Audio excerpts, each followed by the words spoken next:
Hello friends, welcome to my channel. So when we do look at the price chart of different indices in the Wall Street, it is giving you different kind of indications, be it Dow Jones, be it NASDAQ, be it S&P 500, or if you can talk about the bond index, bond yield, US 10-year yield or dollar index. So each and everything is given you a different kind of momentum or different kind of indications, but the thing is we need to be disciplined enough, and there is no point going beyond the range, because whenever such things happen, you can see that somewhere down the line things will get aligned, and right now it is not clear where it is actually or where will it get aligned. So this is something which we need to understand as far as the overall price chart is concerned. So we will just start with the price chart of Dow Jones, and if we can see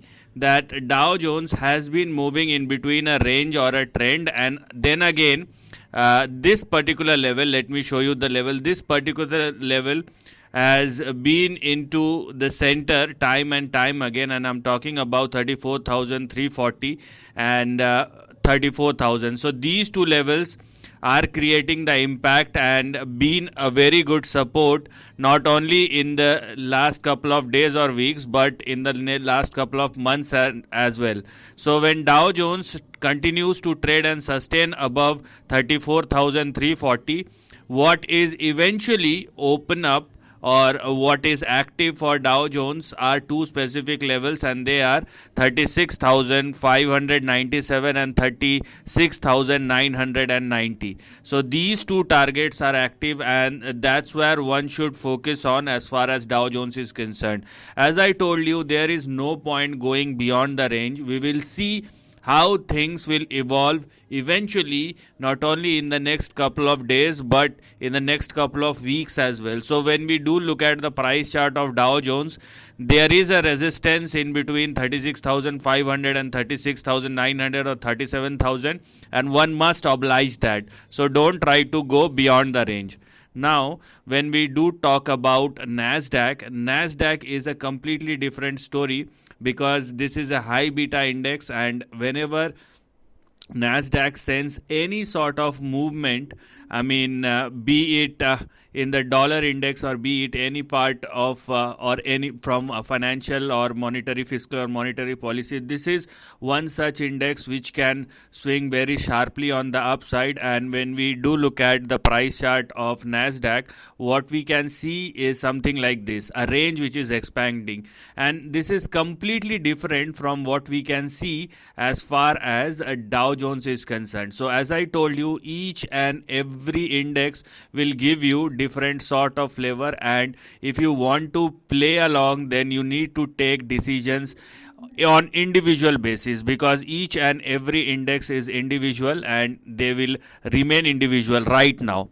So when we look at NASDAQ, what we can see, the two most important levels are 13,357 and 13,161, because they are your support and stop loss. So if NASDAQ continues to trade at or above both these levels, most specifically above 13,357 or 13,360, what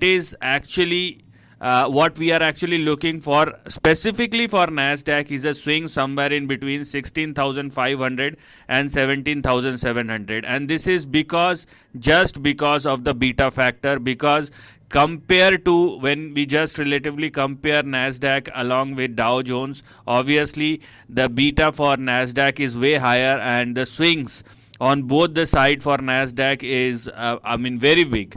They are volatile, they are risky, and they are big on both the sides, and that's why you can see a bigger swing compared to Dow Jones.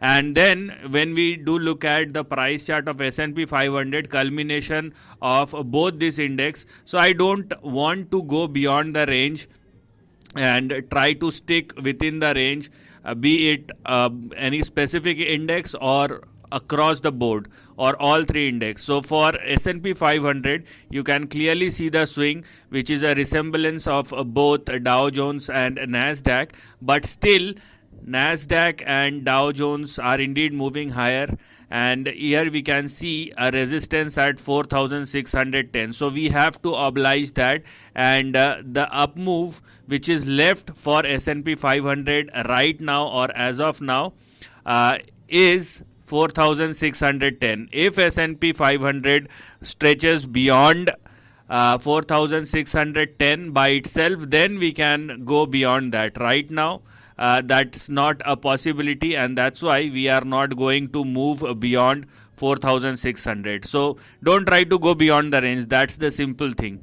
And then, I mean, after all these things, the enthusiasm which is coming for all the equity index, for all the equity index, is because of this, because the dollar index has already started moving lower and falling below a very crucial support, which turns into resistance right now, actually made these things happen. So if even if there are some bad days in the market, you need to look at the dollar index, because when dollar index started moving lower, most specifically below 104.70 and 104.45, then again it falls into the correction trajectory. And what has actually opened up for dollar index is, here we are, 100, and there are two big support that has opened up for dollar index, and they are 100 and we have 99.69, which has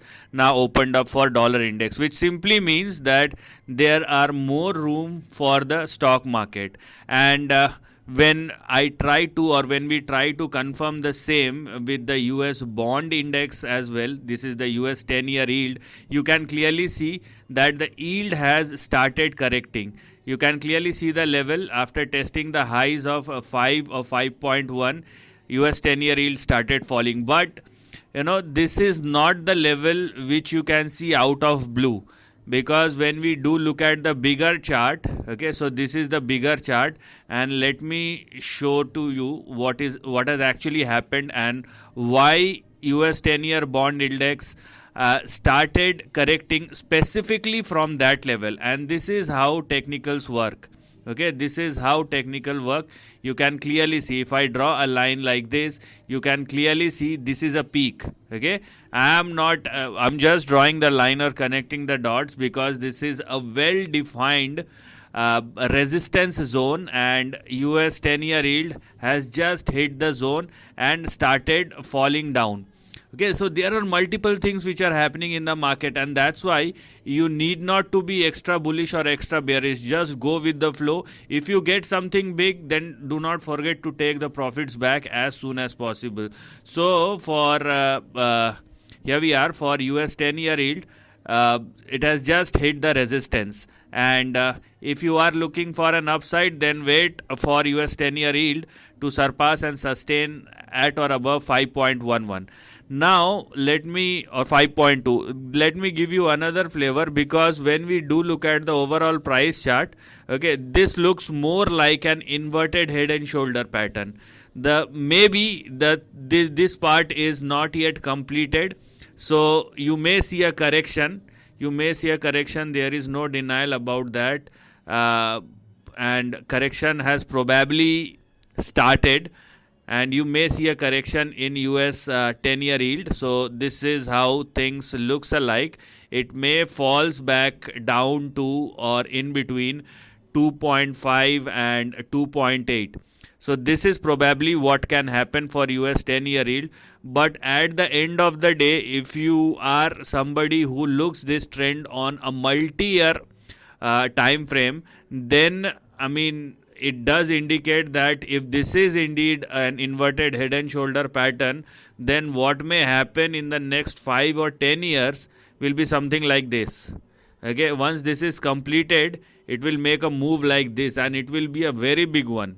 So this is something which may happen. What I'm talking about is not for the next couple of months or next couple of 1 or 2 years. It may take 5 or 10 years for the trend formation before the thing actually happens. So this will be a multi-year trend. So that's something which one should look at if you want to see the bigger picture, but right now US 10-year yield has just hit the resistance and started correcting lower. So if you are looking at the near term trend or intermediate trend, we can clearly see that there are enough enthusiasm or enough indicator that makes the market move specifically on the upside. And in the very near term, US 10-year yield is indicating the next support at 4%. Hopefully it will find its support at 4%, but the problem will resume again if it started trading above 5.2 or more. That's where the problem lies. So as of now, we have seen all the three major indices and they are all moving higher, and we have fair enough indicators that is indicating that because of the softness in not only in dollar index but also in the bond yields, you can clearly see what is happening over here. But the thing is, the tide will turn in the longer term, or it will all depend upon the data, as Fed says. So right now things looks quite good. There is nothing to worry.